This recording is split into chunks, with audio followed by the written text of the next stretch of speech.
नमस्कार। इस माटी को महबूब लिखो, भारत को अपनी जान लिखो।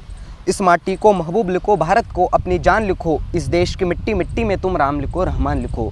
इस देश की मिट्टी मिट्टी में तुम राम लिखो, रहमान लिखो।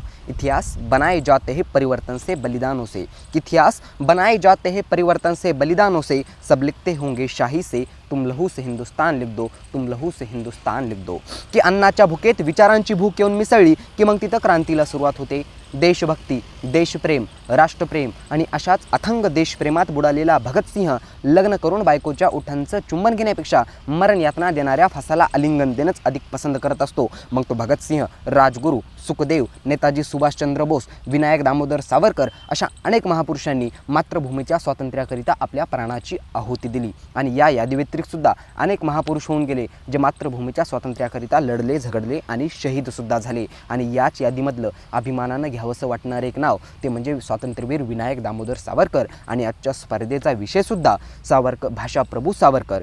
मित्रांनो, कोण होते सावरकर, काय केलं त्यांनी या मातीसाठी, कसं होतं त्यांचं भाषेवर प्रभुत्व आणि कसा लढा दिला त्यांनी या स्वातंत्र्यासाठी, या तमाम प्रश्नांना वाचा फोडण्यासाठी मी कुंडली घाटोळ, श्री शिवाजी महाविद्यालय परभणी येथील BSc सेकंड इयरचा विद्यार्थी प्रस्तुत ऑनलाईन वक्तृत्व स्पर्धेत विषय बोलतोय भाषाप्रभू सावरकर। मित्रांनो, कोण होते सावरकर? सावरकर एक कवी, सावरकर एक लेखक, सावरकर एक साहित्यिक, सावरकर एक देशभक्त आणि सावरकर एक वकीलसुद्धा।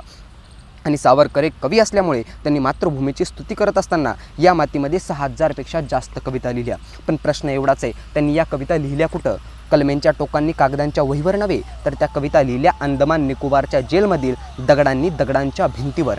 काय अपराध केला होता सावरकरांनी? कोणत्या कारणामुळे सावरकरांना इंग्रजांनी त्यांना जेलमध्ये टाकलं होतं? सर, काहीच माहीत नाही आम्हाला। अभिमान वाटला आजच्या स्पर्धेचा विषय पाहून, कारण बाबर, अकबर, टिपू सुलतान यांच्या इतिहासानंतर अभ्यासक्रमात कुठे एवढी जागाच उरली नाही की तिथं आम्हाला सावरकरसुद्धा शिकवले जातील। काय अपराध होता सावरकरांचा?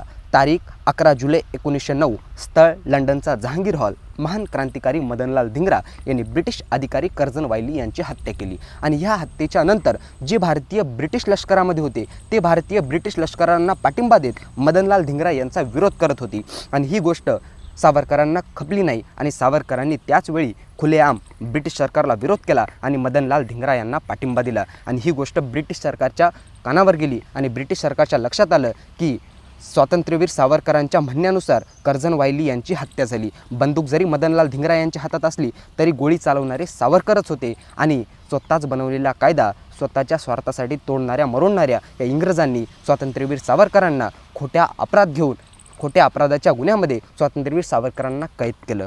म्हणणार कोण, जाणार कोण ब्रिटिश सरकारच्या विरोधात? कोण त्यांना न्यायालयाच्या कटघऱ्यामध्ये उभं करणार? कानून भी तुम्हारा है और दरबार भी तुम्हारा है, कि कानून भी तुम्हारा है, दरबार भी तुम्हारा है। तुम झूठ को सच लिख दो, अखबार भी तुम्हारा है और इस दौर की फरियादी जाए तो जाए कहा, कानून भी तुम्हारा है और दरबार भी तुम्हारा है, कानून भी तुम्हारा है और दरबार भी तुम्हारा है।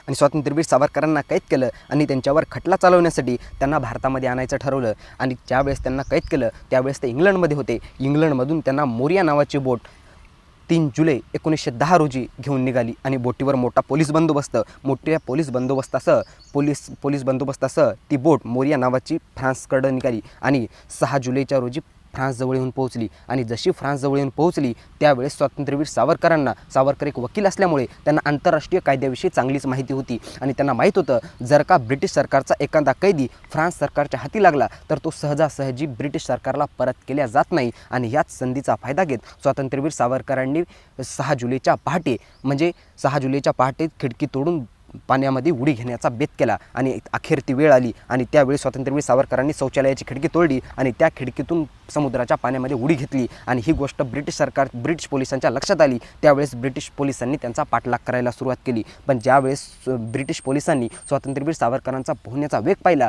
त्यावेळेस त्यांनी त्यांच्यावर गोळीबार करायला सुरुवात केली। कशी परिस्थिती असेल, काय परिस्थिती असेल? स्वातंत्र्यवीर सावरकरांनी ज्या शौचालयाची खिडकी तोडली ती काचेची खिडकी होती आणि त्या काचेच्या खिडकीमुळे स्वातंत्र्यवीर सावरकरांच्या अंगावर जखमा झाल्या होत्या। आणि स्वातंत्र्यवीर सावरकरांनी ज्या समुद्राच्या पाण्यामध्ये उडी घेतली ते समुद्राचं खारं पाणी आणि पोलिसांकडून होणारा गोळ्यांचा वर्षाव। कशी परिस्थिती असेल? जणू काय स्वातंत्र्यवीर सावरकरांना समोर मृत्यूवत दिसत होता, पण स्वातंत्र्यवीर सावरकर मृत्यूला समोर पाहूनसुद्धा हा महामानव काव्य रचत होता आणि तो असं म्हणत होता की अनादिमी अनंतमी अवध्यमी भला, की अनादिमी अनंतमी अवध्यमी भला, मारील रिपू जगती असा कवन जन्मला, असा कवन जन्मला. म्हणजे असं स्वातंत्र्यवीर सावरकरांचं भाषेवर प्रभुत्व होतं.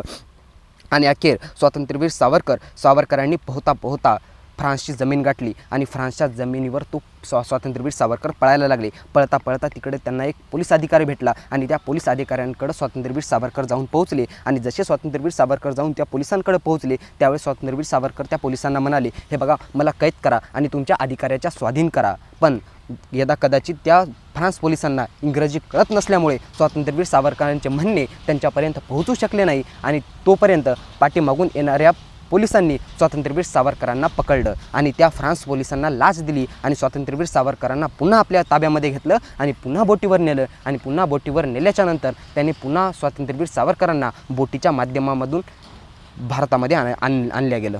वर आणल्याच्यानंतर ह्या ब्रिटिश पोलिसांनी त्यांच्यावर वेगवेगळ्या प्रकारचे गुन्हे दाखल केले, नवे ते गुन्हे दाखल केले आणि स्वातंत्र्यवीर सावरकरांना ब्रिटिश पोलिसांनी 25 वर्षाच्या 2 अजन्मठेपेची शिक्षा सुनावली. या महामानवाला एकाच जन्मात 2 अजन्मठेपेची शिक्षा सुनावली आणि ही शिक्षा भोगण्यासाठी स्वातंत्र्यवीर सावरकरांना अंदमान निकोबारच्या जेलमध्ये पाठवलं.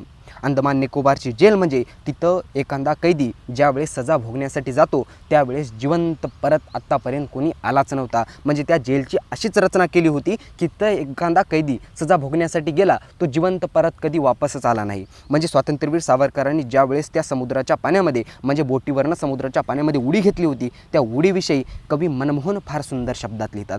ते कवी मनमोहन असं म्हणतात की या जगामध्ये विख्यात आहेत फक्त बहादूर 2, विश्वात फक्त आहेत विख्यात बहादूर 2, जे आईसाठी गेले सागरास ओलांडून, जे आईसाठी गेले सागरास ओलांडून, त्या हनुमंतानंतर आहे या विनायकाचा मान, त्या हनुमंतानंतर आहे या विनायकाचा मान. स्वातंत्र्यवीर सावरकरांवर जेवढं बोलायला गेलं तेवढं कमीच आहे. पण आयोजकानं मला इथं बोलण्याची संधी दिली त्यामुळं त्यांचं मनापासून आभार मानतो आणि इथंच मी माझ्या वाणीला विराम देतो. त्यांचं मनपूर्वक धन्यवाद.